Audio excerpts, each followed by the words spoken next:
श्रीदेवी कूष्माण्डा स्तोत्रम् सुरसम्पूर्णकलशं रुधिराप्लुतमेव च दधाना हस्तपद्माभ्यां कूष्माण्डा शुभदास्तु मे।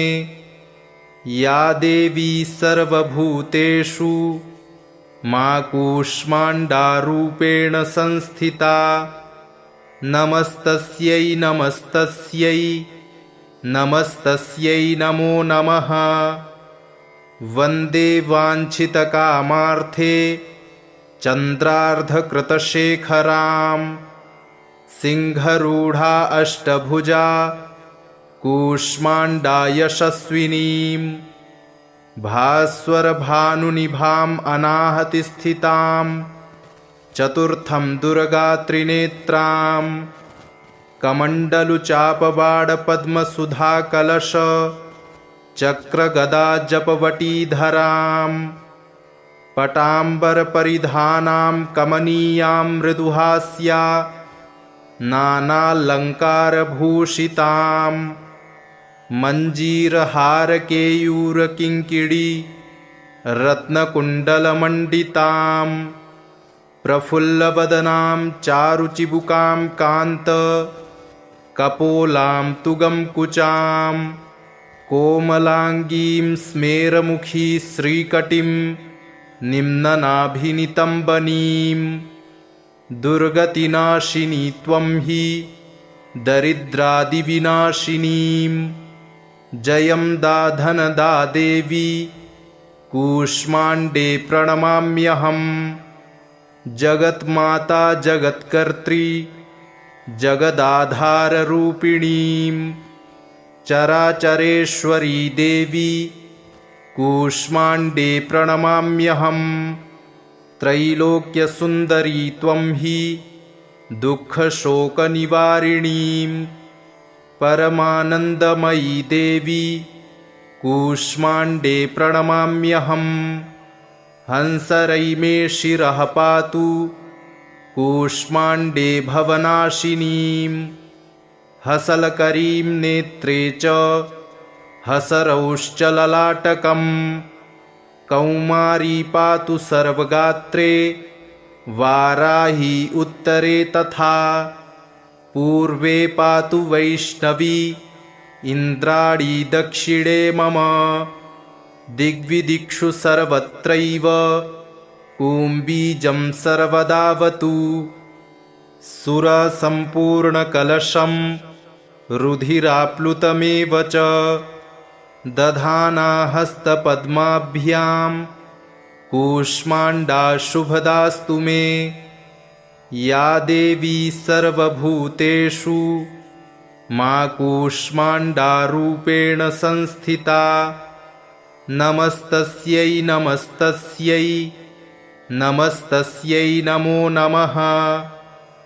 वन्दे वाञ्छितकामार्थे चन्द्रार्धकृतशेखरां सिंहरूढा अष्टभुजा कूष्माण्डा यशस्विनीं भास्वरभानुनिभाम् अनाहतिस्थितां चतुर्थं दुर्गात्रिनेत्रां कमण्डलुचापबाणपद्मसुधाकलश चक्रगदाजपवटीधरां पटाम्बरपरिधानां कमनीयां मृदुहास्या नानालङ्कारभूषितां मञ्जीरहारकेयूरकिङ्किणी रत्नकुण्डलमण्डितां प्रफुल्लवदनां चारुचिबुकां कान्त कपोलां तुगंकुचां कोमलाङ्गीं स्मेरमुखी श्रीकटिं निम्ननाभिनितम्बनीं दुर्गतिनाशिनी त्वं हि दरिद्रादिविनाशिनीं जयं दाधनदा देवी कूष्माण्डे प्रणमाम्यहम्। जगन्माता जगत्कर्त्री जगदाधाररूपिणीं चराचरेश्वरी देवी कूष्माण्डे प्रणमाम्यहम्। त्रैलोक्यसुन्दरी त्वं हि दुःखशोकनिवारिणीं परमानन्दमयी देवी कूष्माण्डे प्रणमाम्यहम्। हंसरैमे शिरः पातु कूष्माण्डे भवनाशिनीं हसलकरीं नेत्रे च हसरौश्च ललाटकम्। कौमारी पातु सर्वगात्रे वाराही उत्तरे तथा पूर्वे पातु वैष्णवी इन्द्राणी दक्षिणे मम। दिग्विदिक्षु सर्वत्रैव कूम्बीजं सर्वदावतु सुरसम्पूर्णकलशं रुधिराप्लुतमेव च दधाना हस्तपद्माभ्यां कूष्माण्डा शुभदास्तु मे। या देवी सर्वभूतेषु मा कूष्माण्डारूपेण संस्थिता नमस्तस्यै नमस्तस्यै नमस्तस्यै नमो नमः। वन्दे वाञ्छितकामार्थे चन्द्रार्धकृतशेखरां सिंहरूढा अष्टभुजा कूष्माण्डा यशस्विनीं भास्वरभानुनिभाम् अनाहतिस्थितां चतुर्थं दुर्गात्रिनेत्रां कमण्डलुचापबाणपद्मसुधाकलश चक्रगदाजपवटीधरां पटाम्बरपरिधानां कमनीयां मृदुहास्या नानालङ्कारभूषितां मञ्जीरहारकेयूरकिङ्किणी रत्नकुण्डलमण्डितां प्रफुल्लवदनां चारुचिबुकां कान्त कपोलां तुगंकुचां कोमलाङ्गीं स्मेरमुखी श्रीकटिं निम्ननाभिनितम्बनीं। दुर्गतिनाशिनी त्वं हि दरिद्रादिविनाशिनीं जयं दाधनदा देवी कूष्माण्डे प्रणमाम्यहम्। जगन्माता जगत्कर्त्री जगदाधाररूपिणीं चराचरेश्वरी देवी कूष्माण्डे प्रणमाम्यहम्। त्रैलोक्यसुन्दरी त्वं हि दुःखशोकनिवारिणीं परमानन्दमयी देवी कूष्माण्डे प्रणमाम्यहम्। हंसरैमे शिरः पातु कूष्माण्डे भवनाशिनीं हसलकरीं नेत्रे च हसरौश्च ललाटकम्।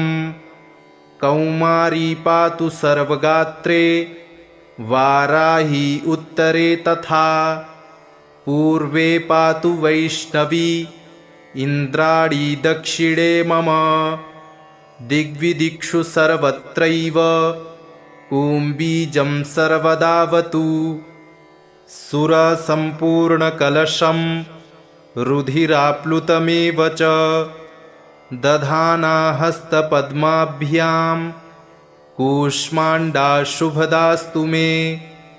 या देवी सर्वभूतेषु मा कूष्माण्डारूपेण संस्थिता नमस्तस्यै नमस्तस्यै नमस्तस्यै नमो नमः। वन्दे वाञ्छितकामार्थे चन्द्रार्धकृतशेखरां सिंहरूढा अष्टभुजा कूष्माण्डा यशस्विनीं भास्वरभानुनिभाम् अनाहतिस्थितां चतुर्थं दुर्गात्रिनेत्रां कमण्डलुचापबाणपद्मसुधाकलश चक्रगदाजपवटीधरां पटाम्बरपरिधानां कमनीयां मृदुहास्या नानालङ्कारभूषितां मञ्जीरहारकेयूरकिङ्किणी रत्नकुण्डलमण्डितां प्रफुल्लवदनां चारुचिबुकां कान्त कपोलां तुगं कुचां कोमलाङ्गीं स्मेरमुखी श्रीकटिं निम्ननाभिनितम्बनीं दुर्गतिनाशिनी त्वं हि दरिद्रादिविनाशिनीं जयं दाधनदा देवी कूष्माण्डे प्रणमाम्यहम् जगन्माता जगत्कर्त्री जगदाधाररूपिणीं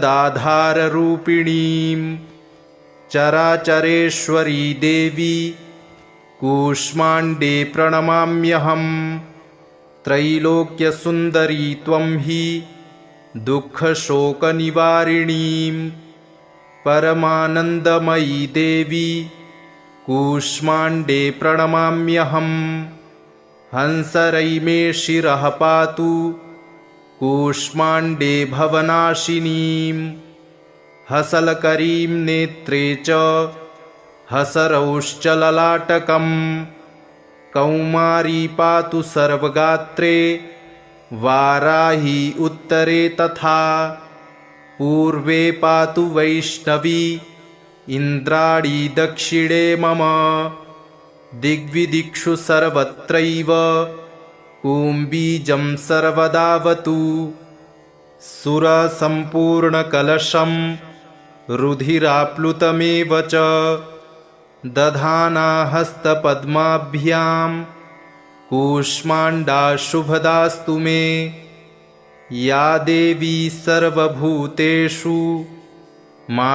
कूष्माण्डारूपेण संस्थिता नमस्तस्यै नमस्तस्यै नमस्तस्यै नमो नमः वन्दे वाञ्छितकामार्थे चन्द्रार्धकृतशेखरां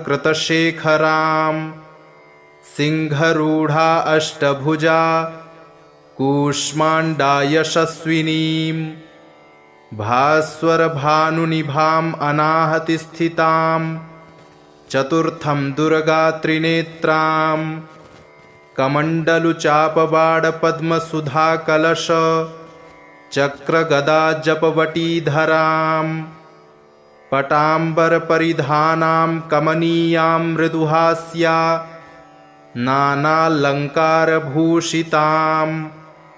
मञ्जीरहारकेयूरकिङ्किणी रत्नकुण्डलमण्डितां प्रफुल्लवदनां चारुचिबुकां कान्त कपोलां तुगं कुचां कोमलाङ्गीं स्मेरमुखी श्रीकटिं निम्ननाभिनितम्बनीं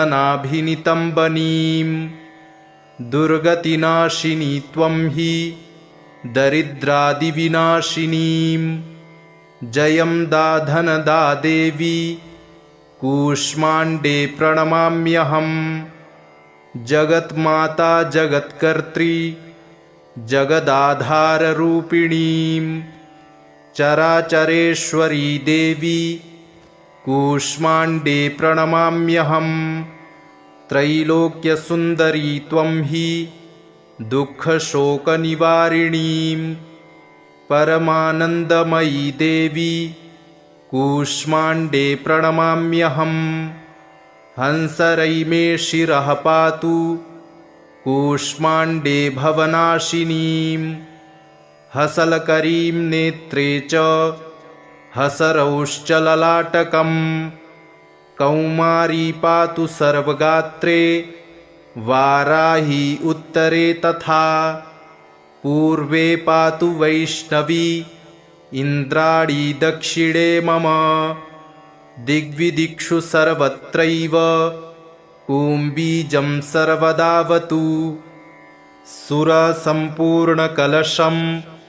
रुधिराप्लुतमेव च दधाना हस्तपद्माभ्यां कूष्माण्डा शुभदास्तु मे या देवी सर्वभूतेषु मा कूष्माण्डारूपेण संस्थिता नमस्तस्यै नमस्तस्यै नमस्तस्यै नमो नमः वन्दे वाञ्छितकामार्थे चन्द्रार्धकृतशेखरां सिंहरूढा अष्टभुजा कूष्माण्डा यशस्विनीं भास्वरभानुनिभाम् अनाहतिस्थितां चतुर्थं दुर्गात्रिनेत्रां कमण्डलुचापबाणपद्मसुधाकलश चक्रगदाजपवटीधरां पटाम्बरपरिधानां कमनीयां मृदुहास्या नानालङ्कारभूषितां मञ्जीरहारकेयूरकिङ्किणी रत्नकुण्डलमण्डितां प्रफुल्लवदनां चारुचिबुकां कान्त कपोलां तुगंकुचां कोमलाङ्गीं स्मेरमुखी श्रीकटिं निम्ननाभिनितम्बनीं दुर्गतिनाशिनी त्वं हि दरिद्रादिविनाशिनीं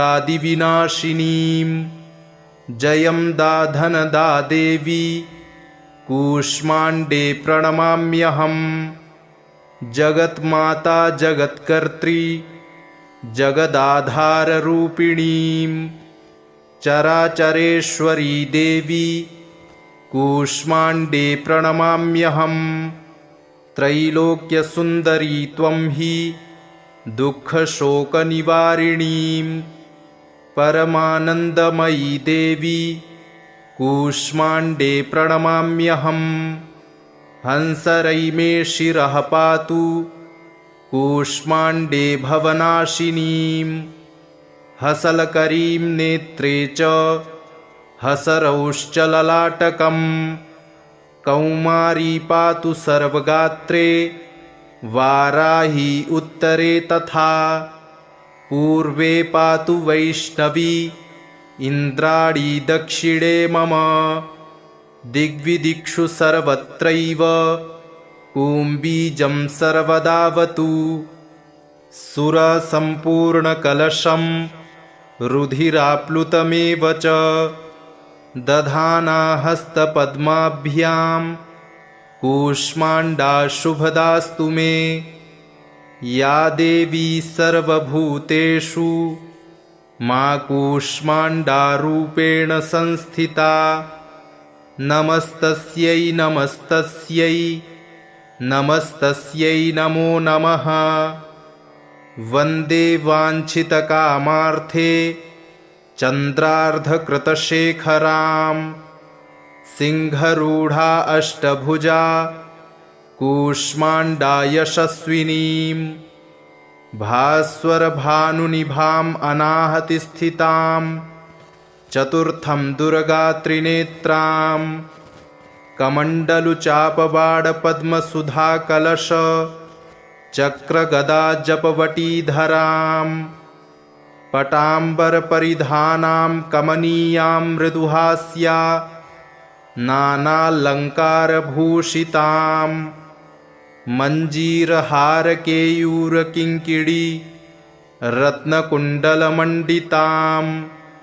प्रफुल्लवदनां चारुचिबुकां कान्त कपोलां तुगंकुचां कोमलाङ्गीं स्मेरमुखी श्रीकटिं निम्ननाभिनितम्बनीं दुर्गतिनाशिनी त्वं हि दरिद्रादिविनाशिनीं जयं दाधनदा देवी कूष्माण्डे प्रणमाम्यहम् जगन्माता जगत्कर्त्री जगदाधाररूपिणीं चराचरेश्वरी देवी कूष्माण्डे प्रणमाम्यहम् त्रैलोक्यसुन्दरी त्वं हि दुःखशोकनिवारिणीं परमानन्दमयी देवी कूष्माण्डे प्रणमाम्यहम् हंसरैमे शिरः पातु कूष्माण्डे भवनाशिनीं हसलकरीं नेत्रे च हसरौश्च ललाटकम् कौमारी पातु सर्वगात्रे वाराही उत्तरे तथा पूर्वे पातु वैष्णवी इन्द्राणी दक्षिणे मम दिग्विदिक्षु सर्वत्रैव कुम्बीजं सर्वदावतु सुरसम्पूर्णकलशं रुधिराप्लुतमेव च दधाना हस्तपद्माभ्यां कूष्माण्डा शुभदास्तु मे या देवी सर्वभूतेषु मा कूष्माण्डारूपेण संस्थिता नमस्तस्यै नमस्तस्यै नमस्तस्यै नमो नमः वन्दे वाञ्छितकामार्थे चन्द्रार्धकृतशेखरां सिंहरूढा अष्टभुजा कूष्माण्डा यशस्विनीं भास्वरभानुनिभाम् अनाहतिस्थितां चतुर्थं दुर्गात्रिनेत्रां कमण्डलुचापबाणपद्मसुधाकलश चक्रगदाजपवटीधरां पटाम्बरपरिधानां कमनीयां मृदुहास्या नानालङ्कारभूषितां मञ्जीरहारकेयूरकिङ्किणी रत्नकुण्डलमण्डितां प्रफुल्लवदनां चारुचिबुकां कान्त कपोलां तुगं कुचां कोमलाङ्गीं स्मेरमुखी श्रीकटिं निम्ननाभिनितम्बनीं दुर्गतिनाशिनी त्वं हि दरिद्रादिविनाशिनीं जयं दा धनदा देवी कूष्माण्डे प्रणमाम्यहम् जगन्माता जगत्कर्त्री जगदाधाररूपिणीं चराचरेश्वरी देवी कूष्माण्डे प्रणमाम्यहम् त्रैलोक्यसुन्दरी त्वं हि दुःखशोकनिवारिणीं परमानन्दमयी देवी कूष्माण्डे प्रणमाम्यहम् हंसरैमे शिरः पातु कूष्माण्डे भवनाशिनीं हसलकरीं नेत्रे च हसरौश्च ललाटकम् कौमारी पातु सर्वगात्रे वाराही उत्तरे तथा पूर्वे पातु वैष्णवी इन्द्राणी दक्षिणे मम दिग्विदिक्षु सर्वत्रैव कुम्बीजं सर्वदावतु इति श्रीदेवी कूष्माण्डा स्तोत्रम् एवं कवचं सम्पूर्णम्।